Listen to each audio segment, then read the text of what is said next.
अस्सलाम वालेकुम dear students of class 9th, welcome to superior maths academy. हमने 3.2 exercise कर ली थी। अब हम 3.3 की तरफ चलते हैं। उससे पहले ये थोड़ी सी डेफिनेशन मैं आपको बताना चाहूँगी। बाइनरी रिलेशंस, ऑर्डर्ड पेयर क्या होता है? Pairs of two number in which order of number is not invertible is called an ordered pair. यानी ऑर्डर्ड पेयर क्या होता है? ऑर्डर्ड का मतलब है तरतीब से, और पेयर का मतलब कि एक पेयर, ठीक है। एक तरतीब वाला पेयर यानी तरतीब से बना हुआ पेयर, उसमें क्या होता है कि दो नंबर होते हैं, उनका पेयर बना हुआ होता है, और वो इस तरह से होता है कि ऑर्डर ऑफ नंबर यानी कि जो नंबरों की तरतीब है वो इरिवर्टिबल नहीं है, यानी कि उसको हम इंटरचेंज नहीं कर सकते। पहले वाला जो है वो पहले ही रहेगा और बाद वाला बाद में ही रहेगा, उसको हम ऑर्डर्ड पेयर कहते हैं। The number in an ordered pair are written within small bracket parenthesis। जो ordered pair के अंदर नंबर लिखे जाते हैं उनको स्मॉल ब्रैकेट में लिखा जाता है, जिसको हम पैरेंथेसिस कहते हैं। And are separated by comma, और उनके दरमियान में कोमा लगा हुआ होता है। For example A comma B bracket में, ये एक ऑर्डर्ड पेयर है, ठीक है। इसमें जो ए है वो फर्स्ट एलिमेंट है और बी जो है वो सेकेंड एलिमेंट है। और अगर आप इसको इंटरचेंज करें तो ए और बी की पोजीशन चेंज होने की वजह से ऑर्डर पेयर ही चेंज हो जाएगा, ठीक है। और यहाँ पे आप देखें, जैसे ऑर्डर पेयर है 2 5 और ये ऑर्डर पेयर है 5 2, ये दोनों अब डिफरेंट पॉइंट्स हैं। क्यों? क्योंकि 2 5 जो है वो 5 2 के इक्वल नहीं हो सकता। क्यों? क्योंकि इनकी तरतीब चेंज है। तरतीब भी सेम होती तो फिर ये इक्वल होते। अब equality of two order pair, कोई भी दो ऑर्डर पेयर कब इक्वल हो सकते हैं? Two order pair A B and C D are equal, ये तब इक्वल होंगे if A equal to C, यानी कि जो फर्स्ट इसका पॉइंट होगा उसके फर्स्ट पॉइंट के इक्वल होगा, और इसका जो सेकंड कोऑर्डिनेट होगा उसके सेकंड कोऑर्डिनेट के इक्वल, यानी कि ए इक्वल टू सी होगा और बी इक्वल टू डी। तो तब हम कह सकेंगे ये दो ऑर्डर पेयर इक्वल हैं, ठीक है। ये देखें जी, की फैक्ट में A B is not equal to B A, मतलब वही है कि इसकी जो तरतीब है वो अगर चेंज हुई तो वो फिर वो ऑर्डर पेयर डिफरेंट हो जाता है, ठीक है। इसी तरह अगर ए बी और सी डी इक्वल हैं तो वो तब इक्वल होंगे इफ़ एंड ओनली इफ़ की ये कंडीशन है A equal to C and B equal to D, यानी कि पहले वाला जो कोऑर्डिनेट है वो पहले की इक्वल होगा और दूसरे वाला दूसरे की इक्वल होगा, ठीक है। उसके बाद एक और चीज़ है जी, Cartesian product of sets. Sets का कार्टेशियन प्रोडक्ट क्या होता है? यानी if A and B are two non empty set, अगर हम दो कोई भी सेट लें वो नॉन एम्प्टी हो, नॉन एम्प्टी मतलब कुछ ना कुछ उनमें एलिमेंट्स मौजूद हो, देन कार्टेशियन प्रोडक्ट को ए क्रॉस बी लिखते हैं। ये मल्टीप्लाई नहीं है, ठीक है, इसको मल्टीप्लाई ना समझना, ये मल्टीप्लाई नहीं है, ये कार्टेशियन प्रोडक्ट है। Is the set of order pair X Y, और ये इस तरह से क्या होता है कि ए क्रॉस बी जब हम लेते हैं तो उसमें ये सारे इस तरह के पॉइंट्स आते हैं ऑर्डर पेयर में, ठीक है।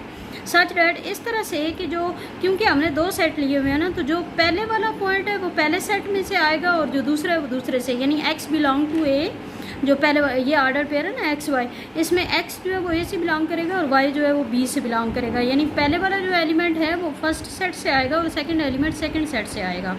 मैथमेटिकली हम इसको यूँ लिखते हैं, A cross B equal to x y, ये इस तरह का पेयर होगा। Such as x belong to A, इसमें ये जो एक्स है ये ए में से आएगा यानी फर्स्ट सेट में से आएगा, और वाई जो है वो बी में से आएगा यानी सेट में से सेकेंड सेट में से आएगा। इसी तरह अगर हम बी क्रॉस ए कहें तो उसका मतलब है कि वाई कोमा एक्स, यानी कि पहले वाला जो सेट है उसमें से वाई आ रहा है और दूसरे सेट में से एक्स आ रहा है, ठीक है।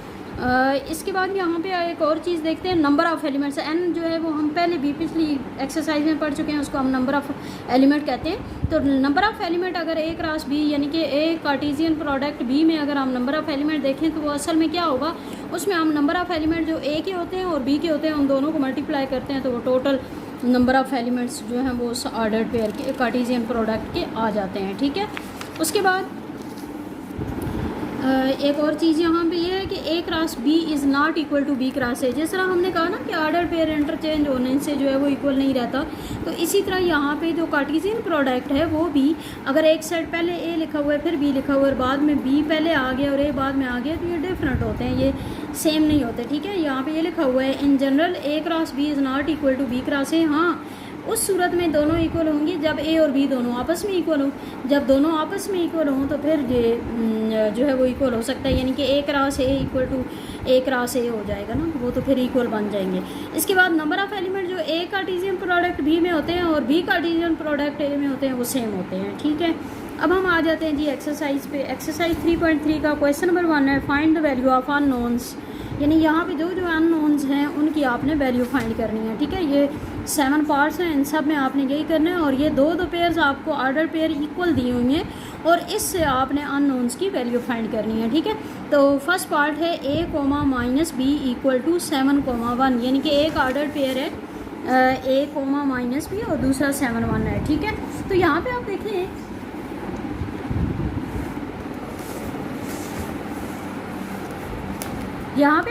जब हम जी, तो इसके फर्स्ट पार्ट में देखें कि ये दो ऑर्डर्ड पेयर्स हैं और ये इक्वल हैं। तो यहाँ पे आप देखें कि आपको पता है, मैंने आपको डेफिनेशन में बताया है कि दो ऑर्डर्ड पेयर कब इक्वल होते हैं, जब फर्स्ट एलिमेंट की इक्वल हो और सेकंड की इक्वल हो। तो इट्स मीन कि a इक्वल टू 7, यहाँ से a की वैल्यू आ गई, अननोन a और b है ना इसमें। इसी तरह जो सेकंड एलिमेंट है वो -b है और वो इक्वल टू 1 होगा, तो हमें तो b चाहिए, तो हम ये जो माइनस है दूसरी तरफ शिफ्ट कर देते हैं, तो b की वैल्यू -1 आ गई, ठीक है। अगेन देखिए सेकंड पार्ट है 2a, 2b + 3 equal to -10, -b। यहाँ पे भी वही है कि दोनों जो है वो ऑर्डर पेयर्स इक्वल हैं, तो इसका मतलब है कि पहला एलिमेंट पहले की इक्वल होगा और सेकंड वाला सेकंड की इक्वल होगा। तो पहला जब पहले की इक्वल किया तो यहाँ से a की वैल्यू फाइंड करनी है, a के साथ 2 मल्टीप्लाई हो रहा है, दूसरी साइड जाएगा डिवाइड होगा, कैंसिल होंगे -5, ये a की वैल्यू बन गई। इसके बाद b की वैल्यू के लिए भी आपको, क्योंकि b की वैल्यू फाइंड करनी है, तो हम दोनों जो b है उनको एक साइड पे ले जाते हैं ना, तो 2b और ये जो -b है इधर आएगा तो +b हो जाएगा, ये जो +3 है इसको इधर ले आए तो -3 हो जाएगा, 3b इक्वल टू -3। तो b की वैल्यू हमने फाइंड करनी है, 3 इसके साथ मल्टीप्लाई हो रहा है, दूसरी साइड जाएगा डिवाइड हो जाएगा, कैंसिल होंगे -1, a और b दोनों की वैल्यूज़ आ जाएंगी। इसी तरह थर्ड पार्ट जो है वो भी ऐसा ही है, उसको अब आपने खुद करना है, ठीक है। उसमें 2a - 4 इक्वल टू 8 हो जाएगा और 6 इक्वल टू -b + 1, तो दोनों की वैल्यू फाइंड करनी है। उसके बाद फोर पार्ट देखें, x + 2y, y - 3 equal to 2, 5। यहाँ पे भी दो ऑर्डर पेयर हैं, इक्वल हैं, तो इसका मतलब है पहला वाला जो एलिमेंट है x + 2y पूरा है वो इक्वल टू 2 होगा और y - 3 इक्वल टू 5 होगा। यहाँ से आप देखिए इसमें तो दो वेरिएबल इन्वॉल्व हैं, दो अननोन इन्वॉल्व हैं, दो अननोन, क्योंकि हमें दोनों की वैल्यू नहीं पता तो हमें इसको सॉल्व करना थोड़ा मुश्किल है।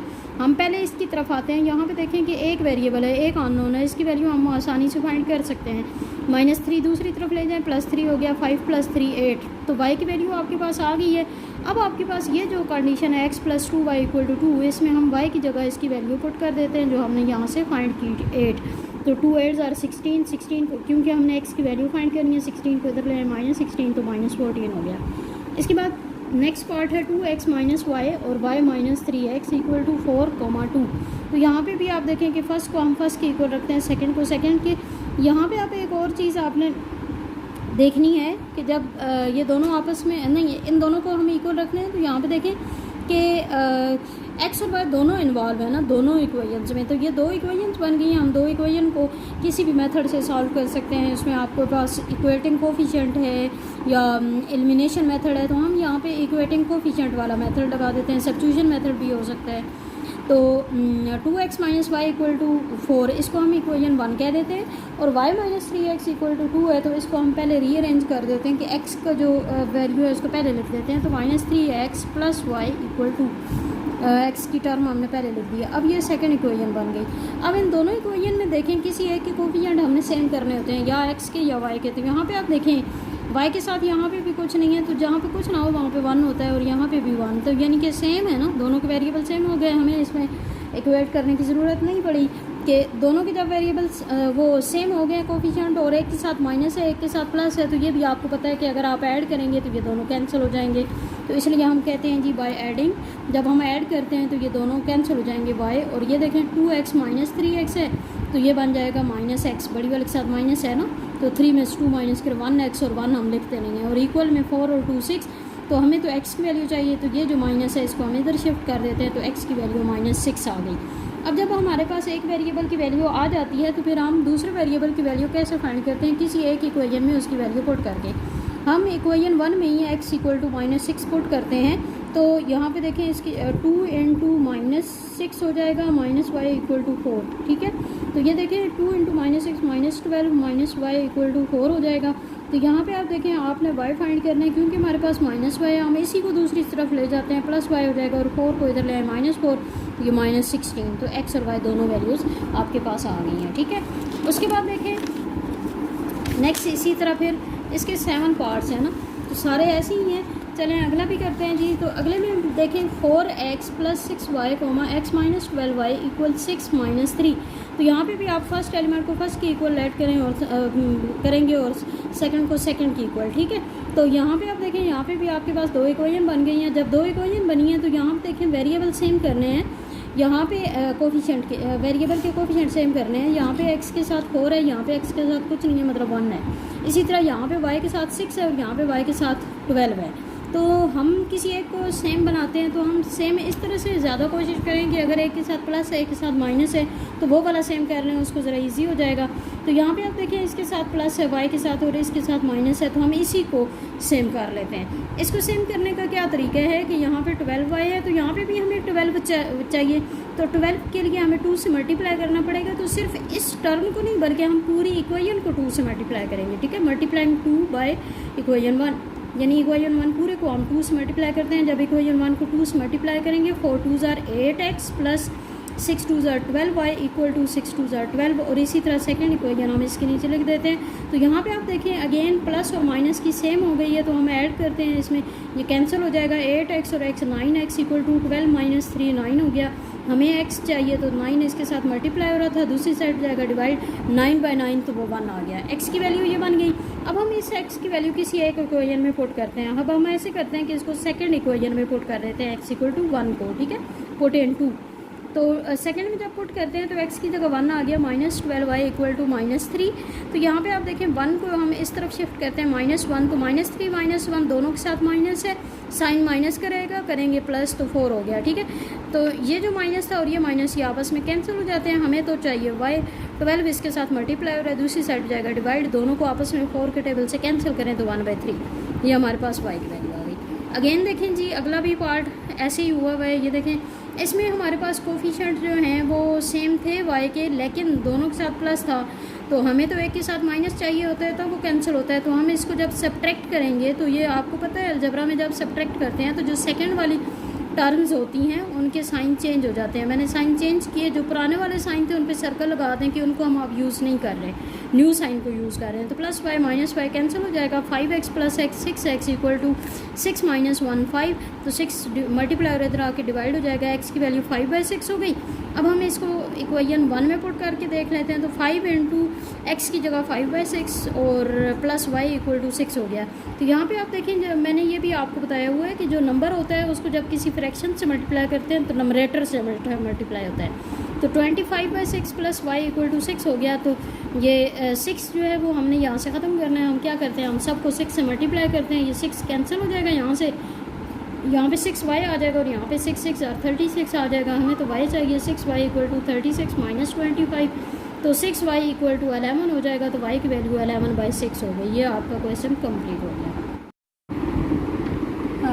अस्सलाम वालेकुम, welcome student to superior maths academy. आज हम एक्सरसाइज 3.3 का क्वेश्चन नंबर 2 से स्टार्ट लेते हैं। क्वेश्चन नंबर 2 में आपके पास a और b 2 सेट्स गिवन हैं, उनके आपने कार्टेशियन प्रोडक्ट लिखने हैं, a cross b, b cross a, इसी तरह a cross a, b cross b, और साथ में आपने फिर उनके नंबर ऑफ़ एलिमेंट्स भी बताने होंगे कि कितने इसमें नंबर ऑफ़ एलिमेंट्स आ रहे हैं a क्रॉस b में। a cross b = a cross b का क्या मतलब है कि फर्स्ट सेट a का है, ठीक है, क्रॉस सेकंड सेट जो है वो b का है। अब हम कार्टेशियन प्रोडक्ट को लिखते कैसे होते हैं ये भी आपको आना चाहिए। हमने क्या करना है, हमने जो फर्स्ट सेट है उसके फर्स्ट एलिमेंट के साथ इन दोनों को बारी बारी लिखना है, कोमास के साथ एक एक अलग अलग ऑर्डर्ड पेयर बना देना है, ठीक है। इसी तरह सेकंड एलिमेंट के साथ फिर अलग ऑर्डर्ड पेयर बनाना है, इसी तरह थर्ड एलिमेंट के साथ अलग। पहले हम 1 के साथ बनाते हैं, 1 के साथ 1 का एक ऑर्डर पेयर हो जाएगा और 1 के साथ 0 का दूसरा ऑर्डर पेयर हो जाएगा। अगेन देखें 4 के साथ 1 और 4 के साथ 0, अगेन देखें तो 8 के साथ 1, 8 के साथ 0, ठीक है। तो हमारे पास ये ऑर्डर पेयर इतने आ जाएंगे। अब आपने नंबर ऑफ़ एलिमेंट्स बताने हैं इस a क्रॉस b में। तो नंबर ऑफ़ एलिमेंट्स कैसे बताएंगे कि a के कितने एलिमेंट्स हैं, मैंने आपको बताया था number of elements Cartesian product में कैसे फाइंड करते हैं। जो नंबर ऑफ़ एलिमेंट्स a के हैं मल्टीप्लाई नंबर ऑफ़ एलिमेंट्स जो b के हैं, उन दोनों को आपस में मल्टीप्लाई करना है। a के एलिमेंट्स हैं 3, b के एलिमेंट हैं 2, 3 × 2 6। तो ये देखें ये 6 ही बन रहे हैं टोटल, काउंट कर लें। तो b क्रॉस a में देखें हम b का सेट पहले लिखेंगे, क्रॉस a का सेट बाद में। अब इसमें भी आपने वही कहानी करनी है, यानी इस 1 के साथ पहले आपने 1, 4 और 8 का ऑर्डर पेयर बनाना है। फिर अगला जो है वो 0 था क्योंकि b का सेकंड एलिमेंट, तो 0 के साथ 1, 4 और 8 का ऑर्डर पेयर बनाना है। इसी तरह फिर number of elements B cross A में कितने होंगे जी? नंबर ऑफ़ एलिमेंट जो ए के बी के हैं वो 2 है और ए के 3, तो 2 × 3 6 हो गया। उसके बाद ए क्रॉस ए है, ए क्रॉस ए में क्या है जी? ए का सेट है 1, 4, 8 इंटू फिर अगेन ए का सेट जो है 1, 4, 8 है, तो हम इस 1 के साथ पहले इन तीनों का ऑर्डर पेयर बनाएंगे, ठीक है, कोमास दरमियान में ज़रूर लगाने हैं। इसके बाद 4 के साथ का ऑर्डर पेयर बनाने हैं 1, 4 और 8 का। इसी तरह फिर 8 के साथ ऑर्डर पेयर बनाने हैं, ठीक है। तो number of elements A cross B के कितने हो जाए, ए क्रॉस ए के कितने हो जाएंगे? ए के एलिमेंट्स हैं 3, फिर अगेन जाहिर सी बात है 3 हैं, 3 × 3 9, और आप ये काउंट करके देख लें ये 9 बनेंगे। इसी तरह बी क्रॉस बी है तो उसको आपने इस तरीके से करना है अलग, ये आपने आप खुद करना है, कार्टेशियन प्रोडक्ट भी लिखने हैं, ऑर्डर पेयर भी बनाने हैं और उसके बाद नंबर ऑफ़ एलिमेंट्स भी बताने हैं बी क्रॉस बी में कितने होंगे। उसके बाद आ जाए जी क्वेश्चन नंबर 3 पे। क्वेश्चन नंबर 3 में है ई और एफ़, ये दो सेट्स आपको गिवन है और आपने एक्सप्रेस करना है ई क्रॉस एफ़, एफ़ क्रॉस ई क्रॉस ई, एफ़ क्रॉस एफ़ ग्राफिकली। अब आपने इसको ग्राफिकली रिप्रेजेंट करना है। तो आप देखिए पहले हम ये ई क्रॉस एफ़ फाइंड कर लेते हैं ना। तो ई क्रॉस एफ़ क्या है? ई मल्टीप्लाई यानी कि कार्टेशियन प्रोडक्ट इसका लेंगे एफ़ के साथ, ठीक है। तो पहले इस 1 के साथ ऑर्डर पेयर बनाएंगे 4, 6, 8 का, और फिर 3 के साथ 4, 6 और 8 का ऑर्डर पेयर बनाएंगे। ये तो आपका जो है वो कार्टेशियन प्रोडक्ट हमने फाइंड कर लिया। अब आपने ग्राफिकली इसको कैसे रिप्रेजेंट करना है जी? ई क्रॉस एफ़ को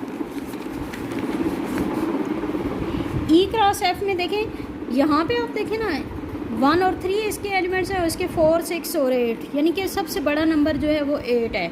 हम 8 तक ही ले लेते हैं ना, एक्स एक्सिस पर भी और वाई एक्सिस पर भी। और कार्टेशियन प्रोडक्ट का जो जब आप ग्राफिकली शो करेंगे तो जो पहला सेट होता है उसके जो यानी कि पहले जो एलिमेंट्स होते हैं उनको आपने एक्स एक्सिस पे शो करना है और सेकेंड वाले को आपने वाई एक्सिस पे शो करना है। तो एक्स एक्सिस पे 1 और 3 हैं, तो हमने क्या करना है, हम उसी तरह जैसे वाई एक्सिस पे बना रहे हैं इसी तरह एक्स एक्सिस में हम 1 से 8 तक ले लेते हैं। दोनों तरफ आप ज़्यादा भी ले सकते हैं इससे, लेकिन क्योंकि हमारे पास जो हाईएस्ट नंबर है वो 8 है तो हम 8 तक ले लेते हैं। और हम यहाँ पे स्केल कुछ इस तरह का लेंगे कि हम ये जो दो स्मॉल ग्राफ के जो दो स्मॉल स्केयर्स हैं ना, इनको 1 की इक्वल कर देते हैं, ठीक है। और यहाँ पे देखें ये एक्स एक्सिस होता है, ये वाई एक्सिस होता है, सेंटर में हम ओ रखते हैं यहाँ पे जहाँ पे ये मिल रहे होते हैं, इसको हम ओरिजिन कहते हैं, यहाँ पे 0 होता है, ठीक है। तो ये 2 स्केयर्स के बाद ये 1 हो गया, फिर आगे फिर 2 के बाद ये 2 हो गया, फिर 3 हो गया, 4, 5, 6, 7, 8 तक हमने इधर लिया। इसी तरह यहाँ पे भी हमने 8 तक ही ले लिया, ठीक है। यहाँ पे साथ में हम लिख भी देंगे 2 स्मॉल स्केयर्स इक्वल टू 1, ठीक है। तो अब आपने बनाना कैसे है? सबसे पहला है 1, 4, ये देखें 1, 4, यानी कि आपने एक्स एक्सिस पे 1 लेना है और वाई एक्सिस पे 4, यानी ये वाला पॉइंट हो गया 1, 4, ये साथ लिख देंगे, ठीक है। फिर है 1, 6, इसी 1 के साथ 6, ये देखें ये हो गया 1, 6। फिर 1, 8, 1, 8, मैंने कहा है ना पहला जो पॉइंट है उसको आपने एक्स एक्सिस पे देखना है और दूसरा जो पॉइंट है उसको आपने वाई एक्सिस पे देखना है 1, 8। उसके बाद 3, 4, ये देखें ये 3 है, 3 के साथ ये 4 ये आ रहा है ना, 3, 4 यहाँ पे आ रहा है। फिर 3, 6, ये देखें ये 3 और ये 6 यहाँ पे आ रहा है 3, 6। फिर देखें 3, 8, तो ये देखें 3 तक यहाँ पे और इस तरफ 8, तो ये 3, 8 हो गया। और यहाँ पे हमने ई क्रॉस एफ लिख दिया कि ये ई क्रॉस एफ हमने बना दिया, ठीक है। ये ग्राफिकली इस तरह से आपने इसको रिप्रेजेंट कर दिया ई क्रॉस एफ को। फिर देखें जी एफ़ क्रॉस ई। अब आपने एफ़ क्रॉस ई को जब करना है तो उसमें भी आपने क्या करना है, एफ़ का सेट अब आपने पहले लिखना होगा और ई का सेट बाद में लिखना होगा। और उसी तरीके से आप पहले कार्टेशियन प्रोडक्ट इसके ले लेते हैं, ठीक है, ऑर्डर पेयर बना के। और ऑर्डर पेयर में हम क्या करते हैं, जो फर्स्ट एलिमेंट है फर्स्ट सेट का उसको हम लेके उसके साथ पहले इन दोनों को लिखते हैं 4, 1, 4, 3। इसके बाद 6 वाले के साथ लिखते हैं दोनों को और फिर 8 के साथ दोनों को लिखते हैं, ठीक है। ये तो हमने फाइंड कर लिया। अब हमने इसको ग्राफ में कैसे रिप्रेजेंट करना है, तो ये देखें अगेन ग्राफ में देखें जी, आपने सबसे पहले वही काम करना है कि यहाँ पे भी आपके पास जो हाईएस्ट नंबर है वो 8 है, चाहे वो जिस भी सेट में है, ठीक है। तो हम 8 तक ही ले लेते हैं दोनों तरफ, ठीक है। उसी तरह हमने 2 स्मॉल स्क्वायर्स को 1 नंबर की इक्वल किया है, तो यहाँ पे देखेंगे 1 से 8 तक ये हो गया। इसी तरह यहाँ पे भी 1 से 8 तक बना लिया। अब यहाँ पे इस तरफ f हमने लिया हुआ है और इस तरफ e लिया हुआ है, ठीक है। यानी कि पहला जो सेट है ना वो इस तरफ है, यानी पहले सेट में अब 4 1 4, यानी कि ये जो है वो पहले वाले में x एक्सिस में देखना है और ये y एक्सिस, ये x एक्सिस y एक्सिस, यानी आप हर पहले वाला x एक्सिस में दूसरे वाला y एक्सिस में। तो 4 1, ये देखें ये 4 है और ये देखें ये 1 है, तो 4 1 यहाँ पे हुआ। फिर 4 3, ये 4 ये हुआ और ये देखें जी 3 ये हो गया, 4 3। फिर देखें जी 6 1, ये देखें ये 6 और ये देखें ये 1, 6 1 ये हो गया। उसके बाद अगला देखें तो क्या है जी 6 3, 6 और ये देखें ये 3 है, तो यहाँ पे आ गया 6 3। फिर देखें जी 8 1, 8 और ये देखें 1, ये 8 1 हो गया। उसके बाद 8 3, ये देखें ये 3 और 8 तो यही है। ये आपका f क्रॉस e जो है वो ग्राफिकली हमने शो किया और इसमें भी आपने वही चीज़ लिख देनी है 2 स्मॉल स्क्वायर्स इक्वल टू 1।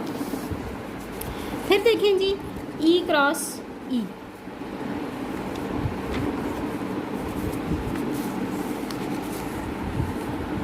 फिर उसके बाद हम e क्रॉस e करते हैं। e क्रॉस e में देखें तो 1 3 मल्टीप्लाई 1 3, ठीक है। तो उसी तरह हमने इसका भी कार्टेशियन प्रोडक्ट ले लेना है, ठीक है। 1 1 के साथ पहले इन दोनों का तो 1 1 1 3 हो जाएगा और इसी तरह फिर 3 के साथ दोनों का 3 1 और 3 3। अब इसको भी आपने उसी तरह ग्राफिकली रिप्रेजेंट करना है e क्रॉस e को।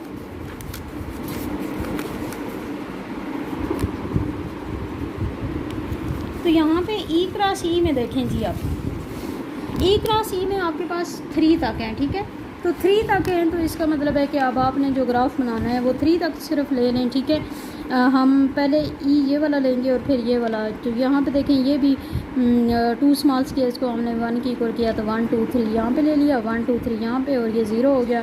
और यहाँ पे अब आप देखें 2 स्मॉल स्क्वायर्स इक्वल टू 1 हमने लिख दिया। उसके बाद अब आप देखें यहाँ पे 1 1 1 1 का मतलब ये वाला 1 और ये इधर देखें ये वाला 1, ये 1 1 हो गया। फिर 1 3 1 यही है और ये देखें जी ये 3 1 3 हो गया। उसके बाद आप देखें क्या है 3 1, ये 3 और ये देखें ये 1 3 1 हो गया। और फिर 3 3, ये 3 और ये देखें ये 3। ये पॉइंट्स साथ में ज़रूर आ रहे हैं, को मेंशन करना है कि ताकि पता चल रहा हो कि ये आपने इसको रिप्रेजेंट किया है, ठीक है। इस तरह से ये e क्रॉस e हो गया। उसके बाद नेक्स्ट देखें f क्रॉस f। तो अब f क्रॉस f में देखें तो 4 6 8 मल्टीप्लाई 4 6 8। तो यहाँ पे आप देखें कि 4 के साथ पहले इसका पेयर बना लिया, 4 6 और 8 का ऑर्डर पेयर हुआ, फिर 6 के साथ 4 6 और 8 का हुआ, फिर 8 के साथ हुआ, ठीक है। अब आपने इसको भी रिप्रेजेंट करना है ग्राफ में, तो f क्रॉस f हम अब लेंगे, ठीक है। और ये दोनों 8 तक हैं वैसे भी, तो हमने 8 तक इनको ले लिया, ठीक है।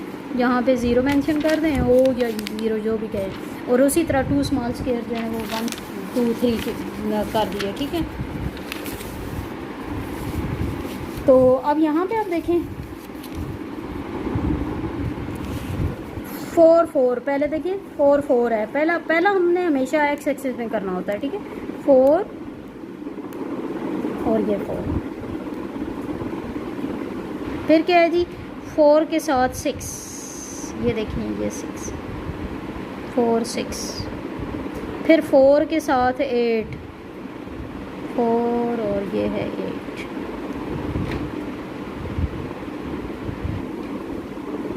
फिर देखें जी 6 के साथ 4, ये देखें ये 6 है, 6 के साथ 4, फिर 6 के साथ 6 होगा अगला,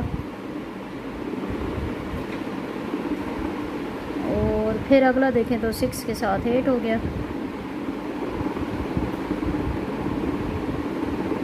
फिर देखें जी 8 4, 8 के साथ 4,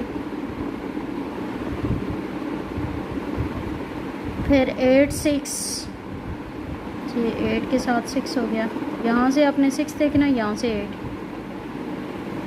और फिर 8 8, यहाँ से भी 8 हुआ, यहाँ से भी 8 हुआ।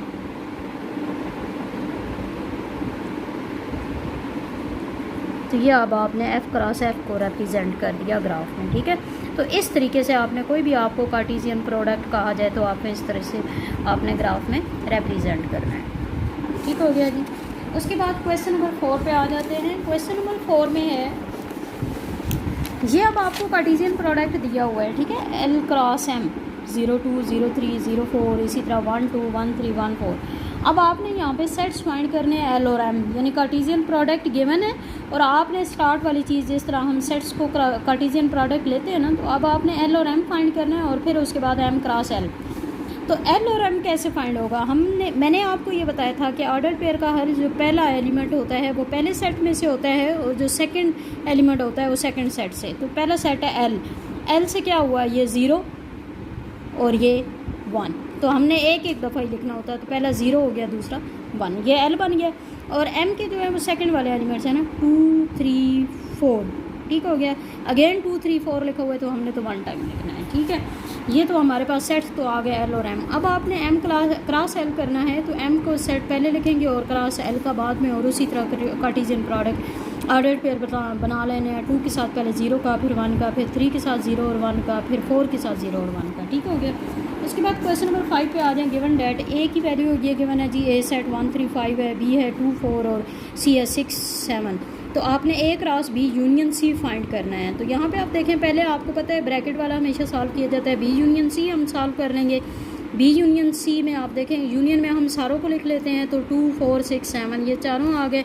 अब आपने A cross B union C करना है, तो A का सेट लिखेंगे, क्रॉस B यूनियन C का जो हमारे पास आंसर है वो लिखेंगे, और इनके कार्टेशियन प्रोडक्ट को हमने लिखना है। तो उसी तरह ऑर्डर पेयर 1 के साथ 2 का, फिर 1 के साथ 4 का, 1 के साथ 6 का, 1 के साथ 7 का, इसी तरह 3 के साथ 2 4 6 7 का, इसी तरह 5 के साथ 2 4 6 7 का, ठीक है।